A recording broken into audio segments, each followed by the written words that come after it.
एक धोबी राजा होण्यात धन्यता मानतो. कुरवपूर येथे एक धोबी राहत होता. ते श्रीगुरूंचे परमभक्त होते.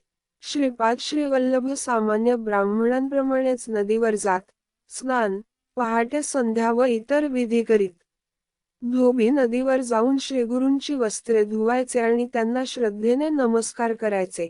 एकदा श्रीगुरूंनी त्यांना विचारले, तू माझ्यासाठी इतका त्रास का घेतोस? मला तुमच्या सेवांबद्दल आनंद झाला आहे. घरी जा आणि आनंदाने जगा. हे ऐकून धोबीने घरातील वास सोडला. श्रीगुरूंच्या निवासस्थानी वास्तव्य केले. दरबाराचे अंगण झाडून त्यावर दररोज पाणी शिंपडले. अशा प्रकारे त्यांनी श्रीगुरूंची अधिक भक्तिभावाने सेवा केली.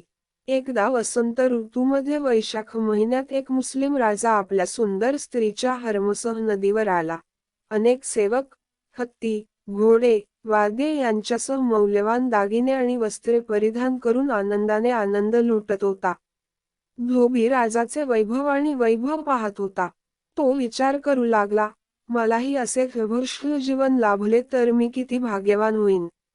त्याचा हेतू जाणून श्रीगुरूंनी त्याला विचारले की तो काय विचार करत आहे. धोबीने उत्तर दिले, मी फक्त विचार करत होतो की या राजाला असे वैभव आणि वैभव प्राप्त करून देणारी कोणती देवता प्रसन्न झाली असेल. तथापि, मला त्याची इच्छा नाही. माझे सर्व सुख तुझ्या चरणी आहे. श्रीगुरू म्हणाले, तुम्ही जीवनात खूप संघर्ष करत आहात. तुम्हाला राजेशाही वैभव प्राप्त करण्याची इच्छा आहे का? आपल्या वस्तूंचा उपभोग घेऊन इंद्रिये तृप्त होत नसतील तर ते मोक्ष, जीवन, मृत्यूच्या चिंतेपासून मुक्ती मार्गात अडथळा आणतात.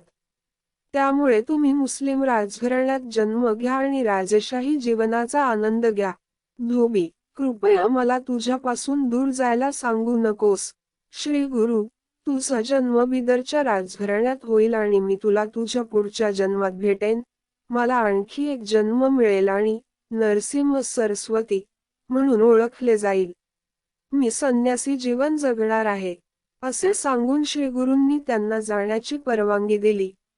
पण पुन्हा विचारले की तुम्हाला त्याच जन्मात राजेशाही जीवनाचा आनंद लुटायचा आहे की पुढच्या जन्मात? वॉशरमन व्यक्त झाला, मी आता म्हातारा झालो आहे. मला लहानपणापासूनच शाही सुख मिळाले तर बरे होईल. काही वेळातच वॉशरमनचा मृत्यू झाला. नंतर बिदरच्या राजघराण्यात त्यांचा जन्म झाला. या पुस्तकाच्या 50व्या अध्यायात त्याचे वर्णन पुढे आले आहे. कुरवपूरच्या वास्तव्यादरम्यान श्रीगुरूंची खूप प्रशंसा आणि आदर केला गेला. मी त्यांच्या जीवनातील सर्व चमत्कारांचे वर्णन करू शकत नाही. त्यांच्या वास्तव्यामुळे कुरवपूर हे एक प्रसिद्ध पवित्र स्थान बनले आहे.